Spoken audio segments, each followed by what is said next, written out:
I took a good break from the road here in Digby. I was a little bit tired of being on the move and really liked this town, so I got into a routine for a few days in a row of going out to the lighthouse and taking the cat out on the rocks and just sitting and reading, camping out, and then going down into town, walking around the downtown, and it was just really nice to stay in one spot for a bit. I played a few different busking sets while I was there, and the people loved it. It's a good little tourist town in the summertime here. The ferry comes right over from St. John, New Brunswick, and there's lots of happy people out there. I ran into quite a few people and had little conversations in the week or so that I spent in Digby. There was a lady in the Walmart parking lot. We parked side by side for the night, and she's traveling in a truck camper too. She's got a dog with her, and we chatted for a little bit. And another time out on the rocks by Point Prim, I ran into a young man named Sebastian who knew so much about nature, the classification, the species, all the little critters down in the tide pools. He knew a lot about a lot of things. And just a young lad. He's got a bright future ahead of him, I figure. And I met also out on the rocks a group of 4 Ukrainians. I don't know if they were tourists or if they were refugees, but I welcomed them to Canada, even though they've probably been here for quite a while. I said it before realizing it might be a cringe thing to say. But yeah, all kinds of people out in this neck of the woods. I tried out some food at the local pub, and the owner, I ended up chatting with him a bit. He's also a musician, harmonica player, so had a little bit to chat about with him, and just everyone out here's friendly and wants to strike up a conversation when they can. It's great. So I stuck around for a while, and I even ended up taking the kitty out with me when I was playing music one of the times. Or 2 of the times, yeah. I wish I took some video while I was doing that, but I decided on something new for me. I took the banjo out and picked it on the sidewalk. I've never went busking with my banjo before. I'll have to do that again and get some video of it for the people to see. The problem is I don't know any songs on the banjo the way I know full songs on the guitar. I just know what the shapes are, what the patterns are, and I mess around quite a bit, but it must sound good because the people were liking it. And I had the kitty on a leash with me, a little bit of string, made harness, and having her running around on the sidewalk with me while I'm playing my banjo. People were coming over, and it just made for a good little event. I actually had someone say to me, "Oh, here's the guy with the banjo and the kitty. I heard people were telling me up the street about you," so I became the talk of the town for an afternoon, I guess. But eventually I had to move along, and while I was in Digby, I visited my great aunt Marlene, and couldn't believe how much seeing her. She looks just like my grandma. It was a stunning resemblance. So I visited with her, and then on the way to Yarmouth, I've got another great aunt, Anne, and I called her up, got the address, and headed down the road their way, and that turned out to be a real good visit. It's great getting to see family that you've never seen before and realizing there really is something to what makes a person who they are. I definitely have a lot in common with my family. It makes perfect sense. But anyways, as I was driving along, I hit a roadblock. Had to take a little detour.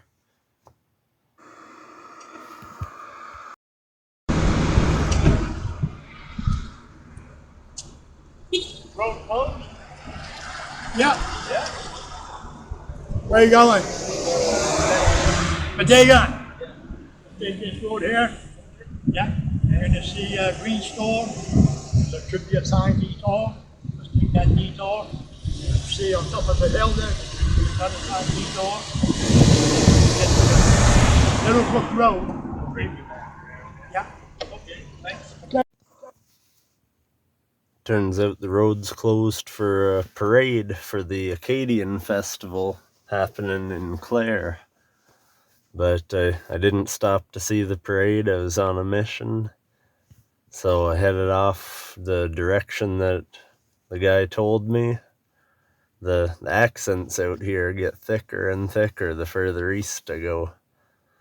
The more out into the country you get. But I understood the guy just fine. Up the road and up the hill, and then right at a green store, and the detour signs along the way, and really, just from looking at the map, I had a pretty good idea where I was going. So I headed off that way, and I kind of wish I stopped to see the parade, or even to have time to see the Acadia Festival. But you can't stop to see everything. I keep telling myself if I didn't stop, or if I stopped to see everything, if I didn't miss anything on the trail, it would take me 10 years to get around. So I'm gonna end up passing up on some things that I wanted to do. Back in Digby, if I had stuck around for another week, it would be the Scallop Festival. They're the scallop capital of the world there. But I'm not overly fond of scallops to begin with, so I didn't really bother sticking around.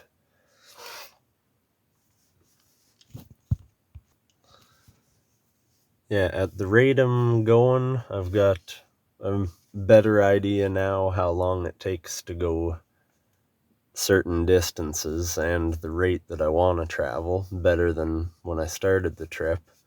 So I have a rough idea that I'll probably get back to Ontario before winter, late fall. Like, it's the beginning of August right now. It'll probably take me a few weeks to get up through Cape Breton properly, and then over to Newfoundland. And to do Newfoundland properly, it'll take a while.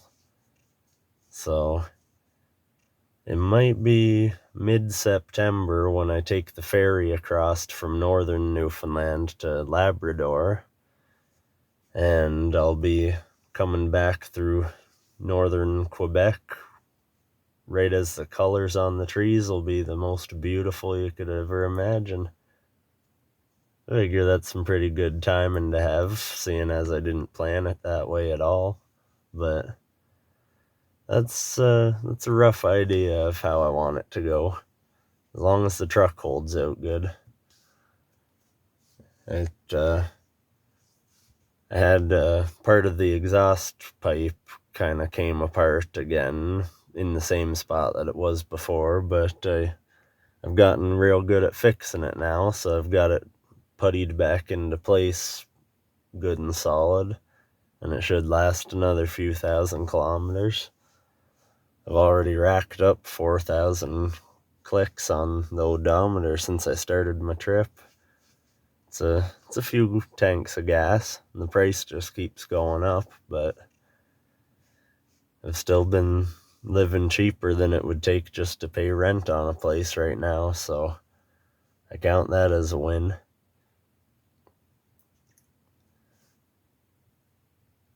And yeah, I got out deep into the countryside here, along the shoreline of I think they call it the Gulf of Maine. It's pretty much the Atlantic Ocean, straight out. Can see it pretty much from Aunt Anne's living room up here. Can see right out over the water from the couch. So had a real good visit here, and there was another cat for Cody to meet. She hasn't seen another cat since her family, her litter that she came from. And Big Thomas, he didn't know what to think of her.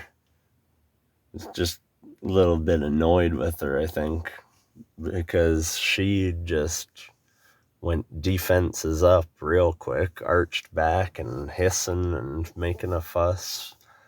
She eventually got over it and then got curious, where Thomas just kind of sitting there like, what are you doing in my house?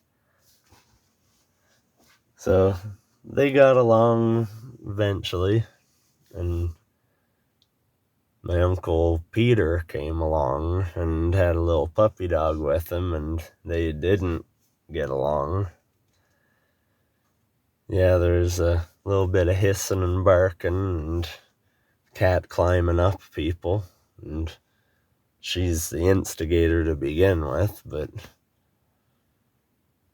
that's the way cats and dogs are. They don't always get along.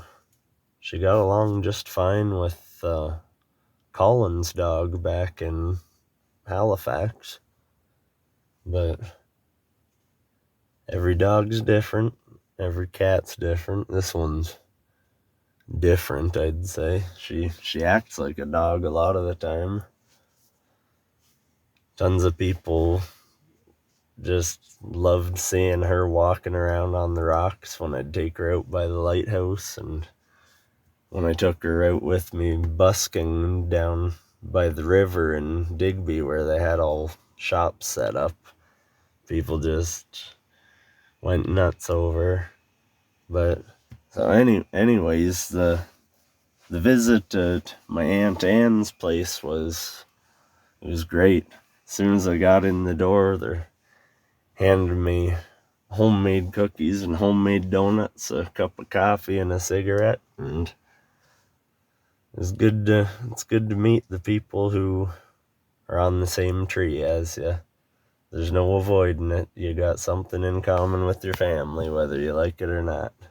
And I like these folks. I think I might try and drag my mom out here for a visit sometime in the future. Rent a big RV camper and take the road trip just quicker. Or hop on the train and take the ferry over from St. John, New Brunswick, and then find our way down. Because, it's good to get together. So I stayed overnight there and had a real good time. The family come over, who so many of them all at once to visit, and just so kids were giving the cat so much attention she didn't know what to do about it, and just did real good with it. She didn't get skittish, or she didn't bite anyone too hard, just nibbles. And yeah, she did good. And kids just loved seeing the kitty cat, because their cat's he's easily mistaken for a raccoon. And they told me he's been mistaken for a raccoon a number of times. But yeah, I only stayed the one night and stayed for dinner the next day, and still I hung out in Digby for too long, so I've got the itch in my feet again to keep traveling.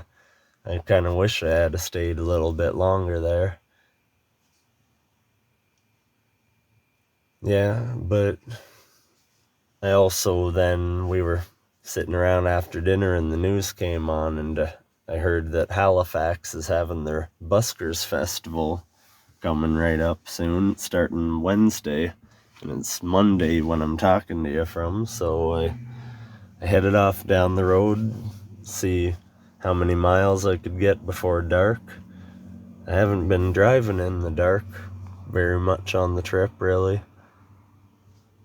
So it's different driving different times of day, and the evening is pretty nice. The way the shadows play on the trees, and since I'm heading east, my own shadow in front of me, changing position as I wind up the coastline, a little bit north, a little bit south, but always heading east.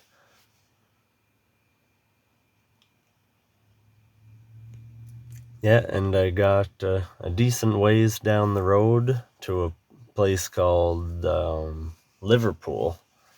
They've named this little area here after its own little chunk of England, it seems, because there's Liverpool, and it's on the Mersey River.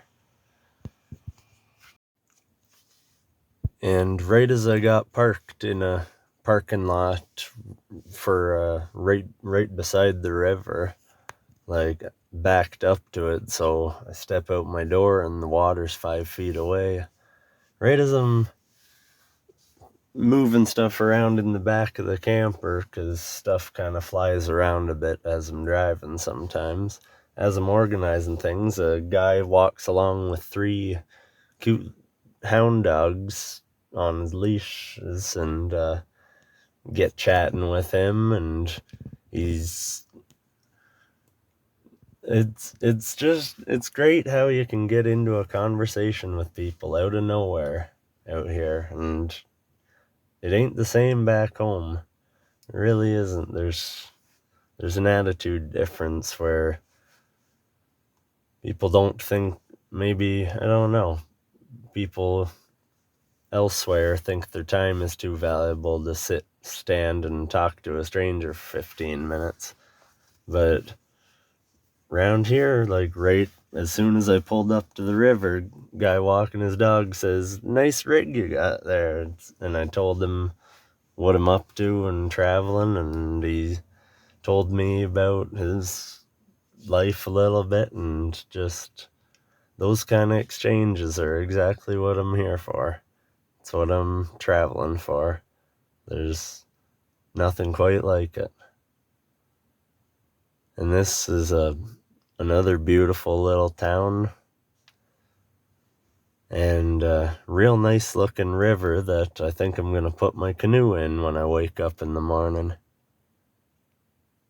because I've dragged this canoe around with me and gone quite a few miles and only taken it out 4 or 5 times. So I'm gonna get it out in the Mersey River, Liverpool, Nova Scotia, in the morning. I gotta, because that water looks too fine not to.